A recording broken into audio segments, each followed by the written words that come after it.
Assalamualaikum warahmatullahi wabarakatuh. Waalaikumsalam warahmatullahi wabarakatuh. Bapak-bapak, ibu-ibu, saudara-saudara kaum muslimin rahimakumullah. La ilaha illallah, bahwa tidak ada Tuhan yang perlu disembah selain daripada Allah subhanahu wa ta'ala. Ini hakikatnya merupakan inti daripada ajaran rasul-rasul terdahulu. Kenapa? Seluruh rasul bersumber dari satu sumber yang sama, yaitu dari Allah subhanahu wa ta'ala. Maka prinsip ajaran ketuhanan yang mereka bawa tentu saja sama. Nabi Adam mengajarkan la ilaha illallah. Nabi Nuh mengajarkan la ilaha illallah. Cuma tentu sambungannya Nuh Rasulullah. Nabi Ibrahim mengajarkan la ilaha illallah, Ibrahim Rasulullah.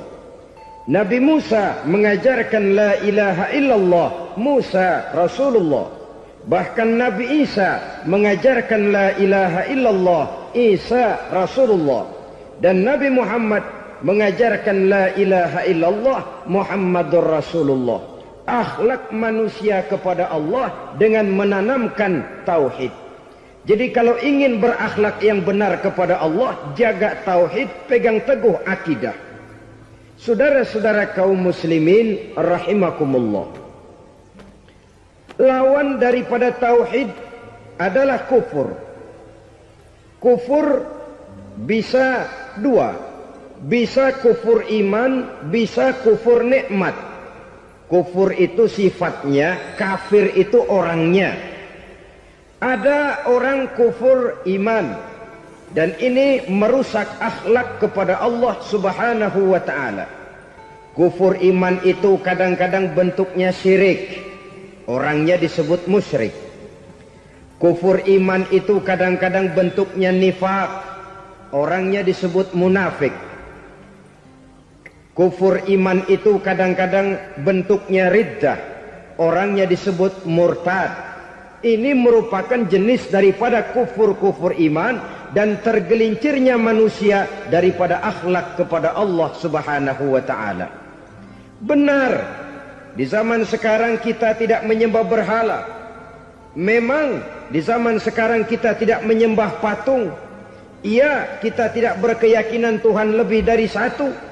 Tapi kadang-kadang akhlak kita kepada Allah sering lentur dan luntur, sering bergoyang dan tergoncang, sering kena erosi dan polusi.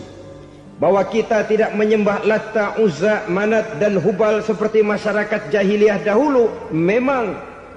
Tapi Latta zaman sekarang, Uzza zaman sekarang, Manat dan Hubal di zaman sekarang, berhala-berhala di abad kita sekarang ini kadang-kadang bernama harta, kadang-kadang bernama wanita, kadang-kadang bernama tahta, mungkin juga bernama Toyota. Sesuatu yang lebih kita agungkan daripada Allah, menjelmalah dia menjadi berhala-berhala di zaman kita sekarang ini. Manakala kita di kantor sudah lebih takut kepada kepala bagian kita daripada kepada Allah, maka Tuhan kita barangkali adalah kepala bagian kita. Manakala kita sudah lebih takut kepada manusia daripada kepada Allah, bergeserlah akhlak kita kepada Allah, mengagungkan manusia dan menomorduakan Allah. Maka di zaman sekarang akhlak kita kepada Allah sering kena erosi, sering kena polusi. Mungkin karena sulitnya lapangan kerja, tingginya tensi ekonomi, persaingan hidup yang makin tajam, sulitnya mencari lapangan kerja, orang kadang-kadang nekat, sedikit pertimbangan, picik pandangan, mudah melakukan potong kompas, sehingga terjadilah perbuatan-perbuatan yang memelencengkan akhlak kita kepada Allah subhanahu wa ta'ala. Kadang-kadang terjebak mempercayai selain daripada Allah. Kadang-kadang terjebak di dalam mengagungkan yang selain daripada Allah lebih dari yang seharusnya. terkenalah akhlak kita kepada Allah, jaringan-jaringan erosi dan polusi. Kufur sebagai lawanan daripada tauhid merupakan sifat daripada orang yang tidak berakhlak kepada Allah. Bentuknya pertama bisa syirik. Syirik itu artinya meyakini ada Tuhan lain selain daripada Allah. Itu yang namanya syirik. Jadi percaya Tuhan ada, cuman Tuhannya kelebihan. Itu yang disebut syirik, dan itu merupakan cerminan dari akhlak yang rusak kepada Allah Subhanahu wa ta'ala. Berkeyakinan Tuhan lebih dari satu, berkeyakinan bahwa Tuhan itu beranak atau diperanakkan, atau mengagungkan sesuatu sama dengan Allah, atau menjadikan yang selain Allah sebagai tujuan akhir daripada perjalanan kehidupan ini, maka itu sudah terjebak kita dalam musyrik. Dan syirik satu dosa yang tidak berampun. Bahasa kasarnya, yang namanya syirik itu jenis bapak moyangnya dosa. Saudara-saudara, sebab itu saya pesan, kalau memang terpaksa, biasanya yang tinggal di kota-kota besar itu kalau tidak kepengen dosa kan susah. Kalau terpaksa harus bikin dosa, cari yang kecil-kecil saja, yang kira-kira taubatnya gampang. Umpamanya pulang sholat Jumat nukar sendal, umpama, yaitu jelas dosa.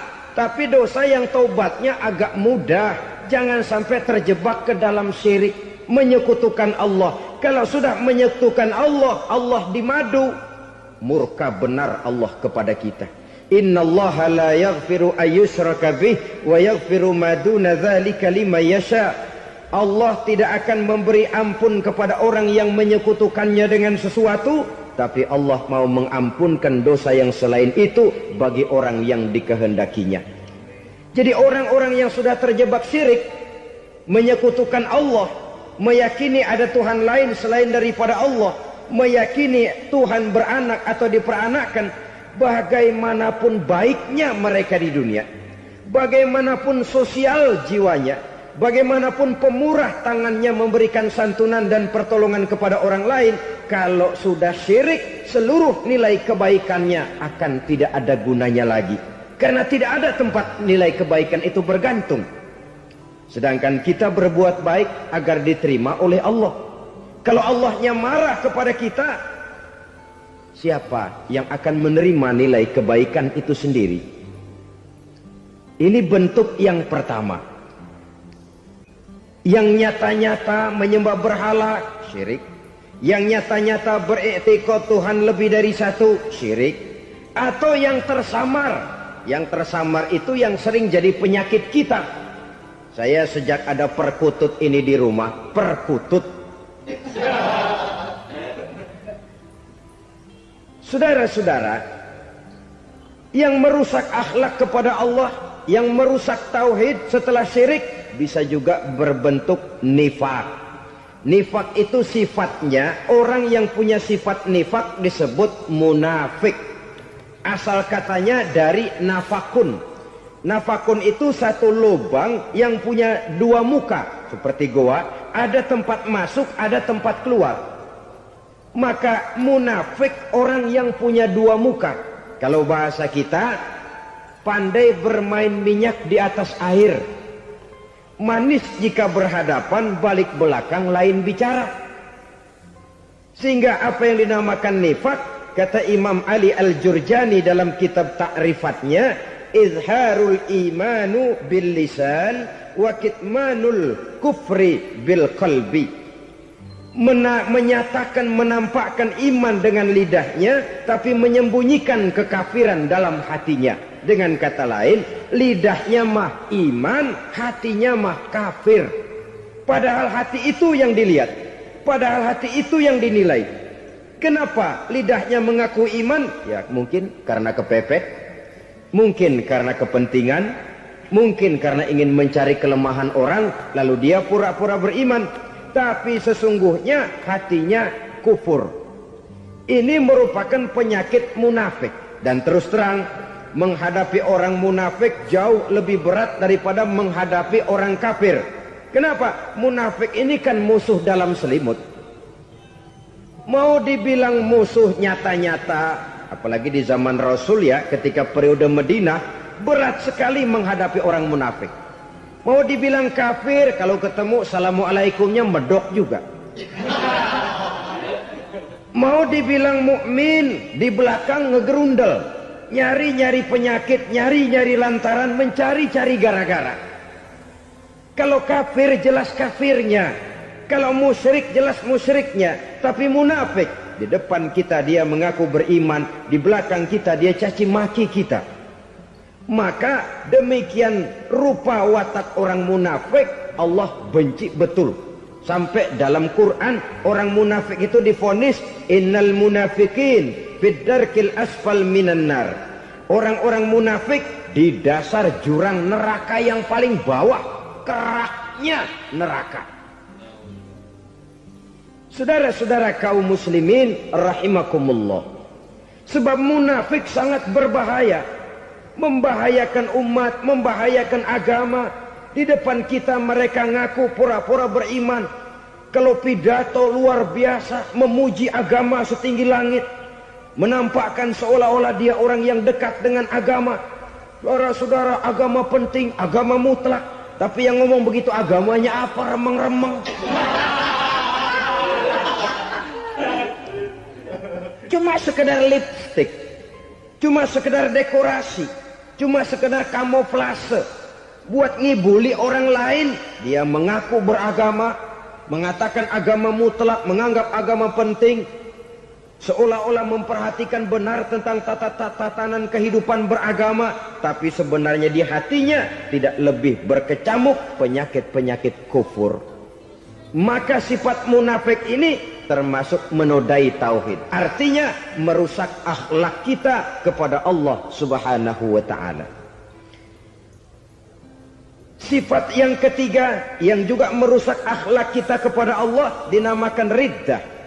Riddah itu sifatnya, orang yang punya sifat riddah disebut murtad. Murtad keluar dari Islam. Keluar dari Islam tentu tadinya di dalam Islam. Oleh satu perbuatan dia bisa menjadi murtad. Misalnya tadinya dia iman benar kepada Allah, tapi melarat. Kadang-kadang sehari masak, 3 hari libur. Akhirnya oleh kesulitan ekonomi dia tidak kuat. Ada yang menawarkan kebaikan, dibawain supermi, dibawain obat-obatan, diberikan beras. Goyah imannya. Keluar dia dari Islam, ikut agama orang yang memberikan pertolongan kepadanya, memilih kesenangan sebentar dengan mengorbankan kebahagiaan yang kekal. Maka orang semacam itu riddah sifatnya, murtad orangnya, keluar dari Islam. Dan yang menyebabkan kita murtad bukan cuma orang nyata-nyata memproklamirkan diri keluar dari Islam tapi lalu mengikuti agama orang lain. Bukan cuma itu. Mengakui ada Rasul lagi sesudah Nabi Muhammad bisa menyebabkan kita murtad. Mengingkari nikmat Allah bisa menyebabkan kita murtad. Meyakini semua agama benar bisa menyebabkan orang menjadi murtad. Meragukan kesempurnaan dan kelengkapan Al-Quran bisa menyebabkan orang jadi murtad. Mengingkari sunnah bisa menyebabkan orang menjadi murtad. Banyak hal-hal yang bisa mendatangkan penyakit riddah dan membuat pelakunya menjadi murtad. Dan ini menodai akhlak kita kepada Allah Subhanahu wa ta'ala. Itu tadi kufur iman, saudara-saudara. Nyata-nyata mengingkari Allah, baik dalam bentuk syirik, nifak, ataupun riddah. Kufur yang kedua dinamakan kufur nikmat. Apa itu kufur nikmat? Sitru ni'matil mun'im au ya'malu fi mukhalafatil mun'im. Menutup-nutup nikmat Allah, atau melakukan perbuatan yang menentang, bertentangan dengan kehendak yang memberikan nikmat. Jadi kufur nikmat pertama nutupin Tuhan. Tuhan jalingin. Duit lu banyak amat, dari mana? Gua kerja. Lalu kerjanya nomor satu. Orang yang berakhlak kepada Allah, dia akan menjawab, kamu uangnya kok banyak, dari mana? Rezeki dari Allah. Caranya saya kerja. Kerja itu cara, rezeki itu dari Allah datangnya. Bukankah di zaman sekarang kita sering terpeleset? Ini merupakan cerminan dari rapuhnya akhlak kita kepada Allah Subhanahu wa ta'ala. Karena usaha saya memang, karena saya peras keringat banting tulang, tentu. Tapi sadarkah kita bahwa sepanjang yang bisa kita lakukan cuma berusaha, peras keringat banting tulang?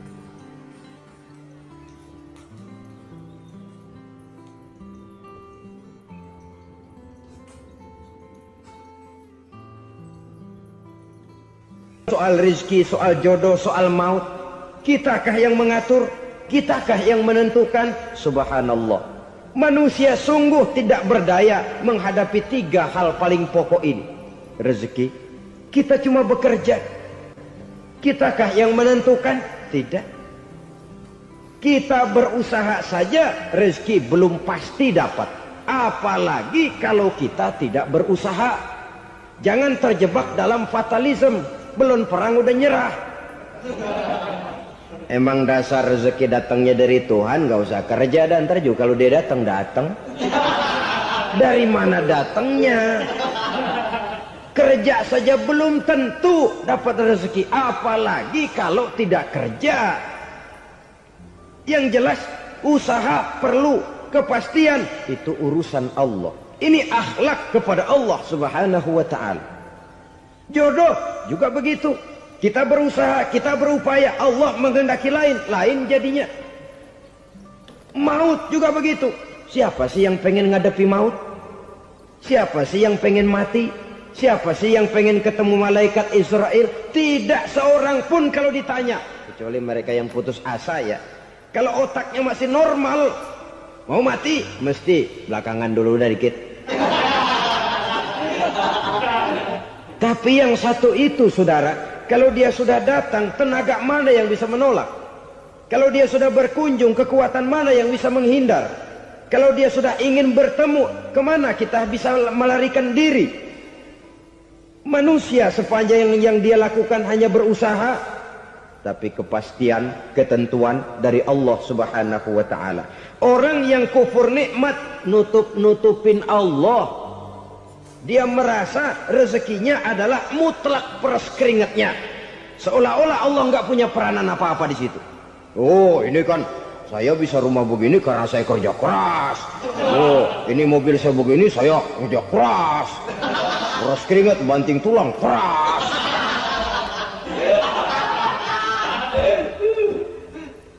Saudara-saudara kaum muslimin rahimakumullah. Jadi menutupi Allah. Akibatnya nanti kalau dia berhasil, Allah ketutupan. Kalau dia gagal, orang lain dicaci maki, dicari kambing hitam. Yang kambing hitam kan mahal. Karena orang sering cari-cari kambing hitam. Jarang orang mau jujur kalau bertemu kesulitan lalu mencari sebab pada dirinya sendiri. Yang paling enak ya nyalain orang. Lo begitu. Orang lain yang paling enak kita salahin. Au ya'malu fi mukhalafatil mun'im, atau dia melakukan sesuatu yang tidak sesuai dengan kehendak yang memberikannya nikmat. Diberikan kita tangan, mulut sih nggak berhenti, terima kasih Tuhan, alhamdulillah saya dikasih tangan. Cuma nih tangan enteng mat nabokin orang mulu. Itu sudah mukhalafatul mun'im, bertentangan dengan kehendak yang memberikan nikmat. Diberikan harta, mulutnya mah basah, terima kasih Tuhan, alhamdulillah dikasih harta, tapi pelitnya minta ampun. Kikir, koret, medit. Ini juga termasuk kufur nikmat, mempergunakan suatu nikmat bertentangan dengan kehendak daripada yang memberikan nikmat itu sendiri. Saudara-saudara kaum muslimin rahimakumullah, oleh karenanya kufur iman memang lebih bahaya daripada kufur nikmat. Tapi jangan lupa, kufur nikmat bisa menyeret orang kepada kufur iman. Nah, kalau Allah udah dialingin, Tuhan sudah dinomor duain, lama-lama kenapa dia tidak mendewakan dirinya sendiri? Mendewakan pangkatnya, mendewa-dewakan otaknya, mendewa-dewakan kemampuannya. Pada awalnya dia memang cuma kufur nikmat, tapi lambat laun kalau ini tidak diobati, secara pasti orang akan mengarah kepada kufur iman. Bisa berbentuk syirik, bisa berbentuk nifak, bisa berbentuk riddah. Saudara-saudara, oleh karena itu menjaga akhlak kepada Allah mutlak penting. Sebab apa? Kita tidak berakhlak kepada manusia saja, kita dikucilkan dari pergaulan. Kalau kita tidak berakhlak kepada Allah, dikucilkan oleh Allah. Hadis qudsi menyatakan, man lam yashkur ala na'ma'i wa lam yasbir ala bala'i falyakhruj min tahtis sama'i falyatlub rabban siwaya. Kata Allah, siapa orang yang tidak mau bersyukur terhadap nikmat yang aku berikan kepadanya dan tidak mau sabar terhadap ujian yang aku berikan kepadanya, falyakhruj min tahtis sama'i, persilahkan saja keluar dari kolong langitku, waliyatlub rabban siwaya, tolong cari Tuhan lain selain daripada aku. Murka Allah, diusir, cuman gak kedengeran aja. Siapa yang tidak mau syukur terhadap nikmatku, siapa yang tidak mau sabar terhadap ujian yang aku berikan kepadanya, persilakan keluar dari kolong langitku ini, cari Tuhan lain selain aku. Nah, langit Tuhan yang punya, Tuhan kita lawan, diusir dari kolong langit, mau pindah ke kolong mana?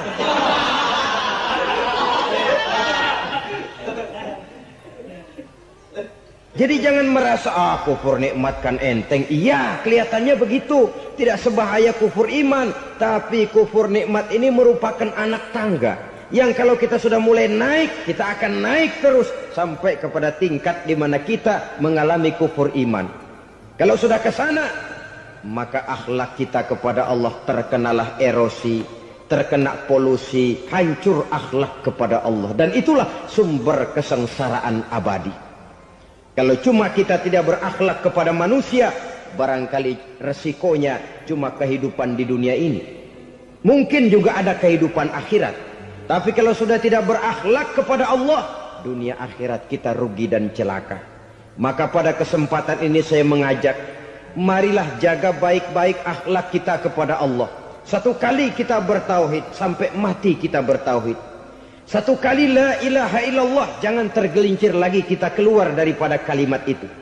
Satu kali kita bertuhankan Allah, jangan bertuhan yang lain selain daripada Allah. Jangan sekutukan Allah, jangan samakan Allah dengan sesuatu, jangan mengangkat yang lain sama agungnya dengan Allah.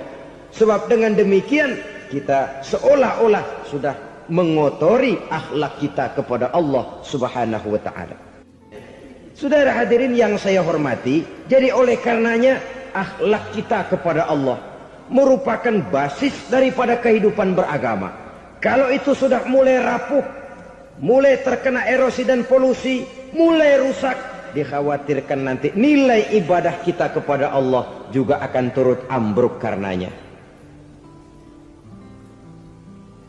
Saudara-saudara kaum muslimin rahimakumullah, tugas yang kedua, memperbaiki akhlak manusia kepada sesama manusia. Kita tahu Islam sesuai dengan namanya adalah agama damai. Maka akhlak manusia kepada sesama manusia menempati porsi yang penting dalam kehidupan beragama. Bagaimana seorang muslim bergaul, bertata krama terhadap sesama manusia. Mari kita lihat lebih jauh persoalannya. Untuk memudahkan pembicaraan dari kacamata agama, kita kelompokkan saja manusia itu dalam dua. Pertama yang seiman, dan yang kedua yang tidak seiman. Yang tidak seiman itu kita sebut saja kufur atau kafir. Nah, kepada yang kafir pun Kita diajarkan untuk berakhlak, apalagi kepada yang memang nyata-nyata seiman, sekeyakinan, seakidah. Kemanapun Islam datang, ke negara manapun ia masuk, ia tidak menaburkan kerusakan. Jadi tidak benar kalau orang pernah itu menggambarkan, saking sentimennya seorang orientalis pernah menggambarkan Nabi Muhammad di tangan kirinya Quran, di tangan kanannya pedang. Menggambarkan seolah-olah Islam dikembangkan dengan kekerasan. Sebenarnya tidak sama sekali. Kalaupun dalam sejarah perkembangan Islam pernah terjadi perang, maka perang dalam Islam sesungguhnya, apabila kita amati sejarahnya, bukan untuk memaksakan agama. Karena memang agama tidak bisa dipaksakan, tetapi justru untuk mempertahankan agama dari segala macam hambatan, rintangan, hinaan, dan fitnahan. Tapi kemanapun yang jelas Islam masuk, dia tidak pernah membuat kekacauan, kerusuhan, ataupun penghancuran. Candi Prambanan bahkan dipugar, gereja-gereja tidak ada yang dihancurkan oleh umat Islam. Kenapa? Islam agama damai. Soal agama, soal lakum dinukum waliyadin, la ikraha fid din, qad tabayyana ar-rusdu minal ghayy. Tidak ada paksaan dalam beragama, sebab nyata yang benar dengan yang tidak benar. Belum pernah ada orang kafir masuk ke perkampungan orang Islam lalu dikejar-kejar, diteriakin kafir, kafir, sunatin.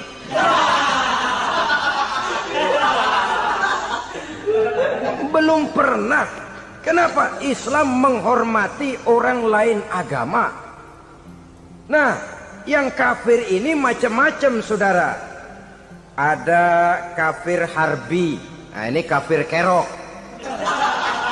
Ini kafir yang nyata-nyata memproklamirkan permusuhan kepada umat Islam.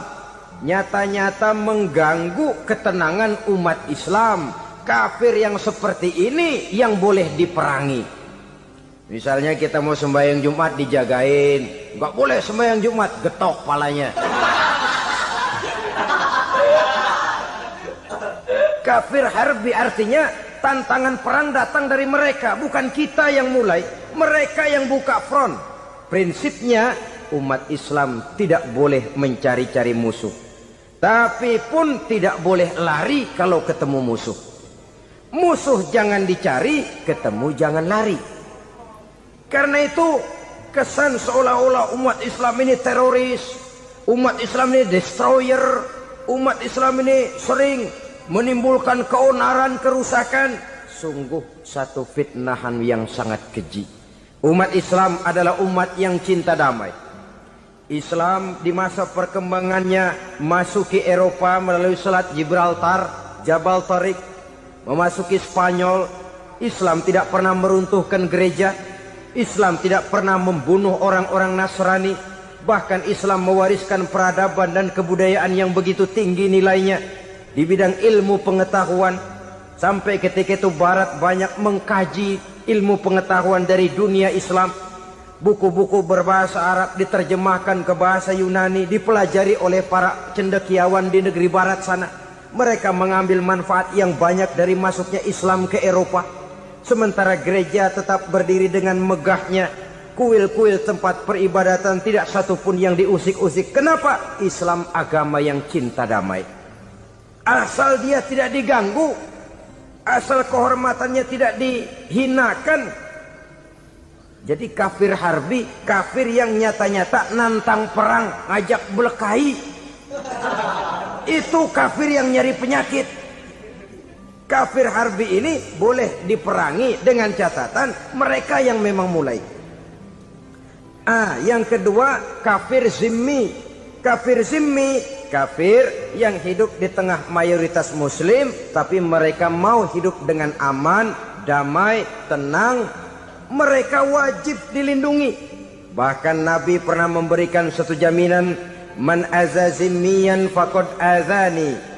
Siapa yang mengganggu orang kafir zimmi sama saja dengan mengganggu saya. Kehormatannya dijaga, harta bendanya dilindungi, anak istrinya pun dilindungi. Dan ini jadi kenyataan. Saudara bisa lihat di negara-negara yang mayoritas penduduknya beragama Islam, orang-orang kafir di luar Islam hidup dengan tenang, aman, damai. Di Saudi Arabia, di luar tanah haram, di luar Mekah dan Madinah, banyak orang-orang kafir mencari nafkah. Mereka tenang, aman, dilindungi undang-undang. Begitu di Mesir, begitu di negara Indonesia yang berdasarkan Pancasila ini. Kehidupan beragama menimbulkan gairah, rukun, tenang, aman, damai, sepanjang tidak saling ganggu, tidak saling usik, menghargai orang yang sudah beragama, tidak menjadikan penganut suatu agama sebagai sasaran dari dakwah agama lainnya. Saudara-saudara kaum muslimin rahimakumullah.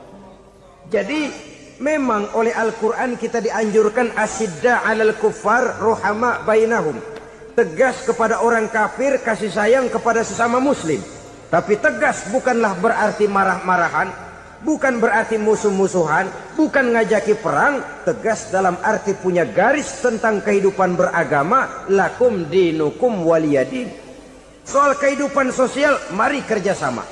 Bangun jalan, ayo rame-rame. Siskamling, mari bebarengan. Bikin puskesmas, mari sama-sama. Tapi kalau sudah soal agama, itu tidak perlu ada toleransi agama.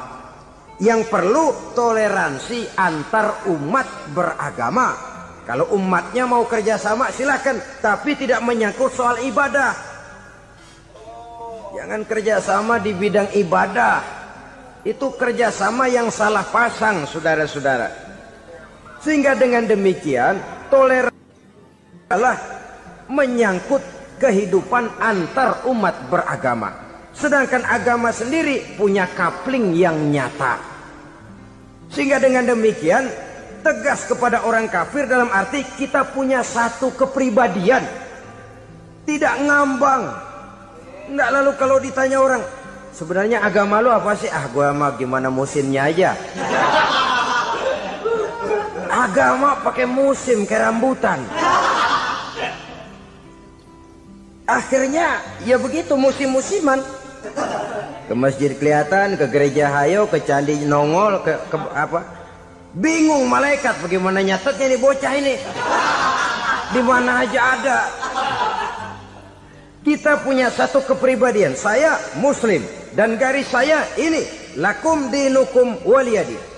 Bagi Tuhan persilakan agama Tuhan, bagi kami agama kami. Kami hormati Tuhan, Tuhan hormat kepada kami. Tapi soal agama, kaplingnya jelas.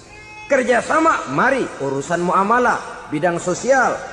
Yuk kita siskamling sama-sama dengan orang lain agama. Mari jaga kerukunan, kesatuan, persatuan, kekompakan. Perbaiki jalan yang rusak, mari sama-sama. Mendandani jembatan yang runtuh, mari sama-sama. Tapi sembahyang, kaplingnya lain-lain. Sebab Nabi juga dulu pernah ditawarkan begitu loh sama kafir jahiliyah dulu, Quraisy itu. Sudah Muhammad, sekarang begini saja, kita join aja daripada marah-marahan. Hari ini saya oke, menyembah Tuhanmu Allah. Besok gantian kamu menyembah Tuhan kita, Latta, Uzza, Manat dan Hubal. Turun, qul ya ayyuhal kafirun la a'budu ma ta'budun. Soal ibadah kaplingnya jelas, tidak boleh dicampur adukkan. Sebab kalau tidak, kita akan mulai kehilangan identitas diri. Dan disitulah krisis kehidupan keyakinan beragama dimulai. Dari krisis identitas. Hujan gede kan mulainya gerimis dulu. Di mana-mana ya gerimis dulu. Gerimis makin lama makin gede. Kita akan mulai dengan kehilangan identitas diri. Dari sana nanti kita malu mengakui keislaman kita. Kalau orang Islam malu mengakui keislamannya, ini kan ironi, menyedihkan. Ngakui Islamnya saja malu, menonjolkan keislamannya malu. Tidak ada rasa bangga beragama. Padahal ini modal dasar. Hanyalah dengan rasa bangga beragama, kita lalu konsekuen. Bangga yang tidak konsekuen. Wah, pokoknya kan gua kan Islam. Agama yang paling benar. Tapi hidupnya sendiri jauh dari tuntunan Islam. Itu bangga yang tidak beralasan. Bangga yang tidak perlu dibanggakan sebenarnya. Kebanggaan yang membuat kita konsekuen dan dekat dengan kehidupan beragama. Jadi dengan demikian saudara-saudara, kepada non-muslim kita juga harus berakhlak. Bukankah ini sudah dicontohkan oleh Rasul? Bagaimana beliau disambiti orang di Taif, yang menyambiti malah didoakan. Bagaimana Suraqah mau membunuh beliau, malah Suraqah didoakan. Bagaimana Abu Jahal dan Abu Lahab saking mangkalnya. Ini Abu Jahal pernah gali lubang di kamarnya sendiri, di depan tempat tidurnya. Setelah dia gali lubang, ditutupin pakai keraras korma. Lalu dia tarik selimut, belagak meriang. Dia pesan pesuruhnya, bilangin Muhammad encangnya meriang. Pamannya sakit, minta ditengokin. Nabi dengan segala husnuzonnya berangkat nengokin. Abu Jahal dari balik selimut ngintip. Itu dia Muhammad, itu dia tuh. Dia tuh, masuk dah nih, masuk. Mulai di jalan, senang Abu Jahal. Terus. Begitu ke pelosok, masuk ke lubang, gue pendem terus lalu. Memang niatnya mau mencelakakan Nabi. Sudah tinggal beberapa langkah lagi Nabi akan berjalan ke arah lubang itu. Malaikat Jibril ngasih tahu, Muhammad, Abu Jahal pamanmu cuma pura-pura sakit. Di depan tempat tidur itu ada lubang sudah dia gali untuk menjerumuskan kamu. Sudah, balik pulang. Balik badan Nabi. Sudah hampir mau melangkah, kakinya malah muter pulang. Abu Jahal yang lihat Nabi sudah hampir jatuh nggak jadi, balik pulang. Lupa kalau lagi sakit. Udah Muhammad buruan sini. Ke pintu dia kejar. Dia lupa sama lubang yang dia gali. Begitu dia kejar, dia yang ke pelosok masuk ke dalamnya. Sejak saat itu ada pepatah, man hafara hufratan waqa'a fiha. Siapa yang suka nggali lubang, dia sendiri bakal terpelosok ke dalamnya. Jatuh dia ke lubang yang dia gali. Padahal ya paling banter 2 atau 3 meter paling dalam. Dari dalam lubang itu dia teriak-teriak, Muhammad, tolongin, pamanmu kecebur. Kasih tahu Muhammad, kasih tahu, datang lagi lah pesuruhnya. Muhammad, pamanmu Abu Jahal kecebur, minta tolong diangkatin. Sudah diulur tambang, habis sambung lagi, nggak bisa sampai. Masa iya cuma kamu yang bisa nolong? Apa yang dilakukan Nabi? Balik mau nolongin. Akhlak. Kita kalau ada orang gali lubang buat nyeburin kita, dia sendiri yang kecebur. Gorok gua kagak lemin loh. Mati sekalian dah. Nabi mah enggak, balik nolongin tuh Abu Jahal. Kenapa paman kecebur? Iya Muhammad, tolong, tambang udah diulur-ulur, sambung-sambung nggak sampai. Aduh kasihan paman nih, pegang tangan saya. Nabi cuma ulurin tangan, nyampe dipegang oleh Abu Jahal. Diangkat ke atas. Nyampe atas, apa kata Abu Jahal? Tambang bergulung-gulung nggak nyampe, kamu cuma pakai tangan doang kok bisa Muhammad, hebat banget sihirmu. Mukjizat dia bilang sihir, udah ditolongin nyelak lagi, kan yang enak kita injak palanya. Orang dulu bilang wah katanya nolongin anjing kejepit. Udah selesai ditolongin malah yang nolong digigit.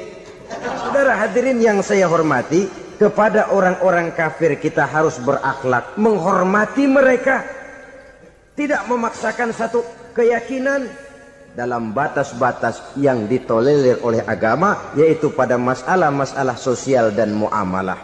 Itu kepada non-muslim, apalagi kepada sesama muslim. Baik akhlak kepada orang tua, akhlak kepada guru, akhlak kepada jiran atau tetangga, itu semua termasuk dalam akhlak kepada sesama manusia.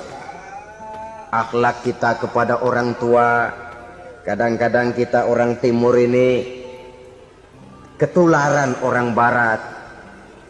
Engkongnya dianggap CS. Salaman main kedet aja, halo kong. Engkongnya bahalo dibengong.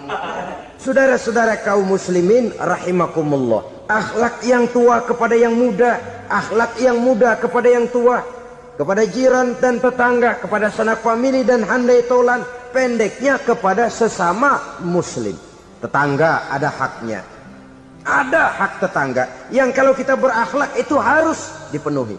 Contoh kecil, kalau saya beli radio, Itu saya dong boleh berpikir, ini radio saya beli pakai uang saya setel di rumah saya, sekeras-kerasnya ada apa sama orang lain? Radio gua, yang beli gua pakai duit gua, gue setel di rumah gue, ada urusan apa sama orang lain? Itu kalau menurut saya.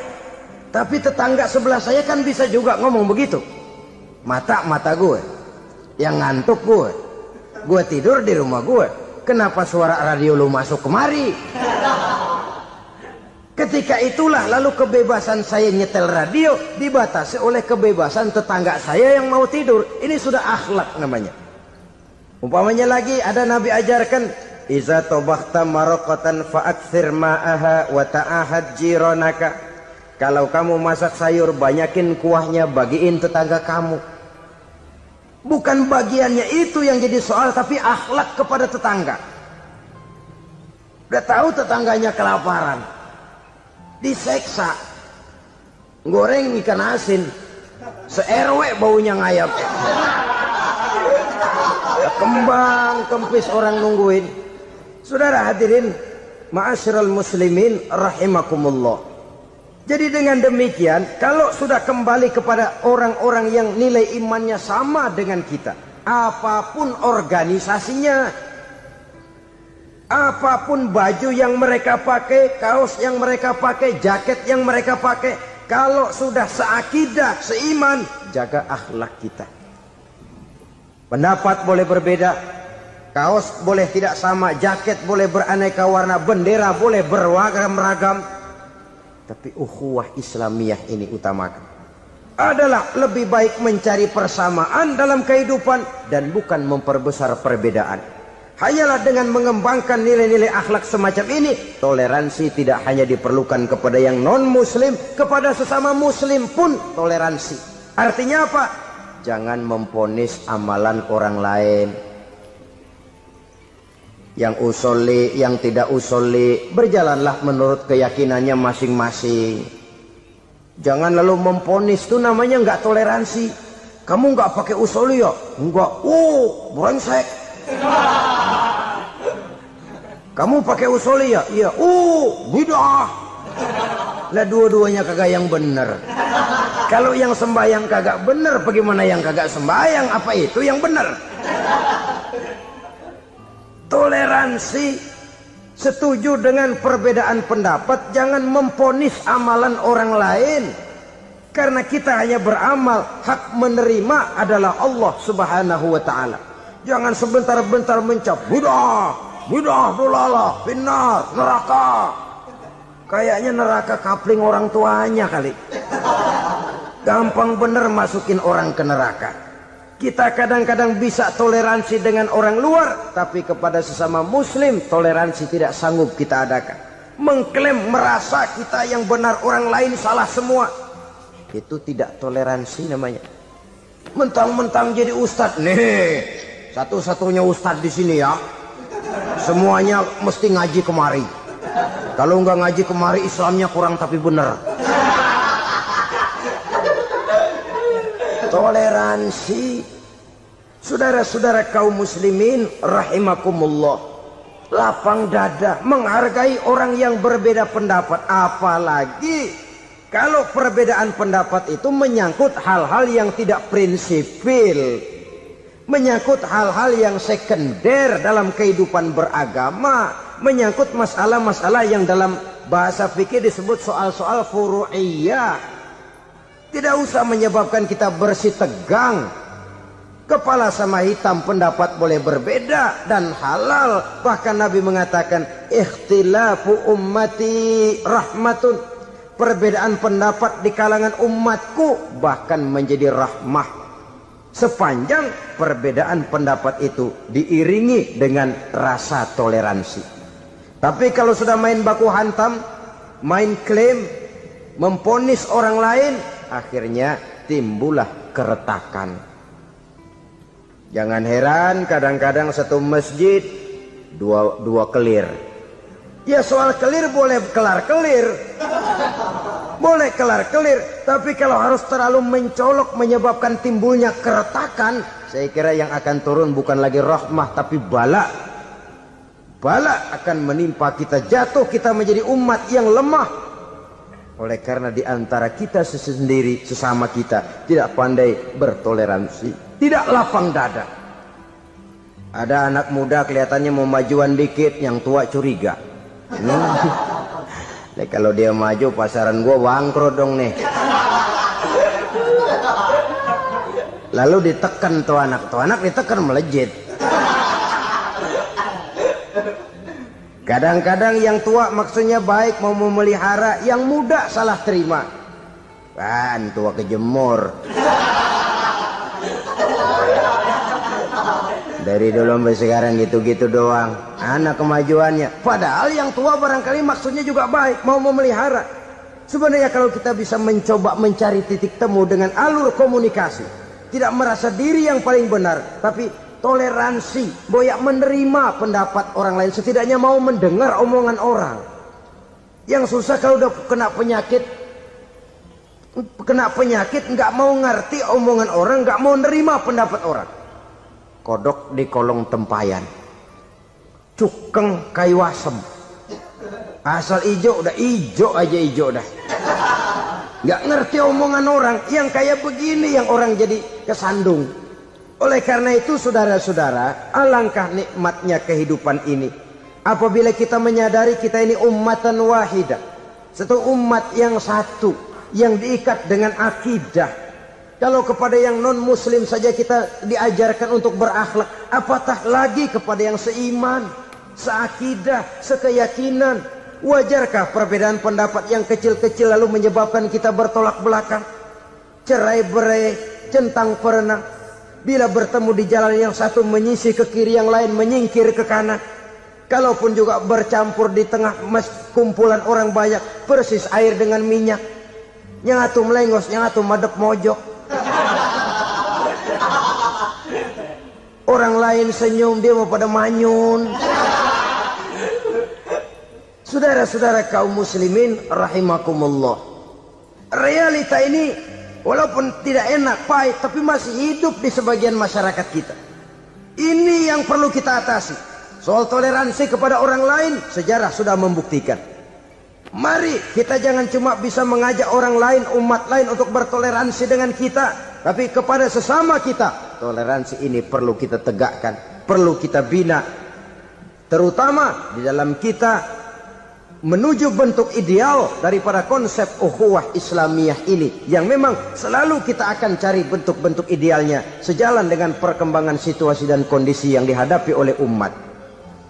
Perbedaan organisasi, perbedaan kepentingan organisasi tidak seharusnya menyebabkan kita merasa meremehkan orang lain dan mengangkat diri, mengklaim diri sebagai yang ter.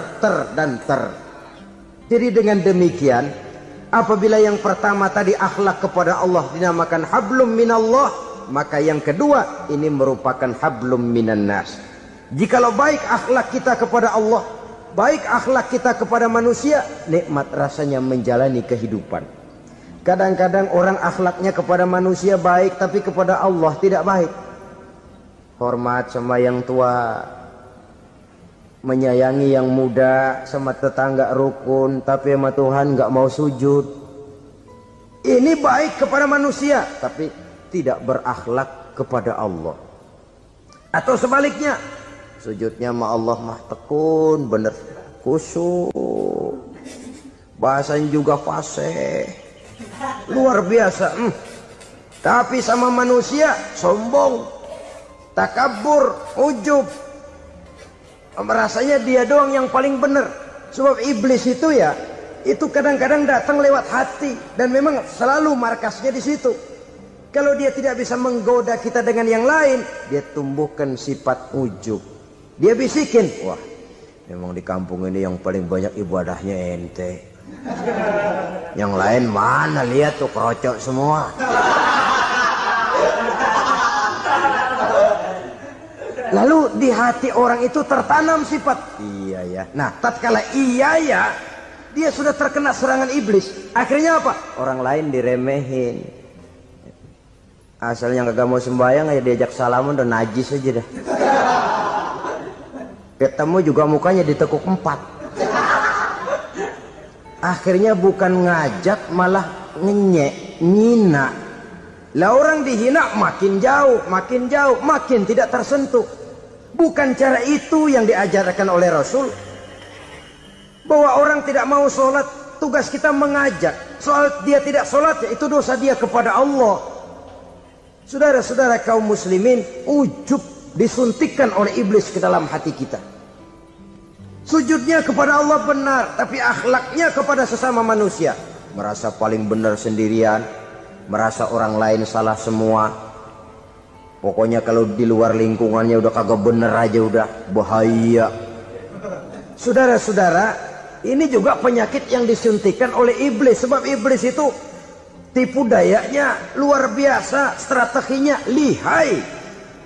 Makin tinggi kualitas iman, ya makin berat upaya iblis untuk menjerumuskan kita. Karenanya saya mengajak, marilah kita bertoleransi, baik kepada non-muslim, lebih-lebih lagi kepada sesama muslim yang kebetulan berbeda baju, berbeda kaos, berbeda organisasi, lain bendera yang dibawanya. Tapi toleransi mari kita canangkan. Kita terikat oleh ukhuwah Islamiyah. 2. Yang ketiga, akhlak manusia kepada makhluk Allah lainnya di luar manusia. Saudara-saudara, dengan berakhlak kepada Allah, berakhlak kepada sesama manusia, berakhlak kepada makhluk Allah di luar manusia, baik flora maupun fauna, maka mudah-mudahan akan terciptalah satu ekosistem, satu lingkungan hidup yang membuat kita nikmat menjalani kehidupan ini. Inilah saja yang kita bicarakan pada pertemuan kali ini. Marilah kita membina nilai-nilai akhlak walaupun berat tantangannya. Sungguh lebih baik rakyat rendah yang berakhlak tinggi daripada pejabat tinggi yang berakhlak rendah. Karena nilai manusia pada akhirnya ditentukan oleh akhlaknya itu. Usikum wa nafsi bitaqwallah. Wassalamualaikum warahmatullahi wabarakatuh.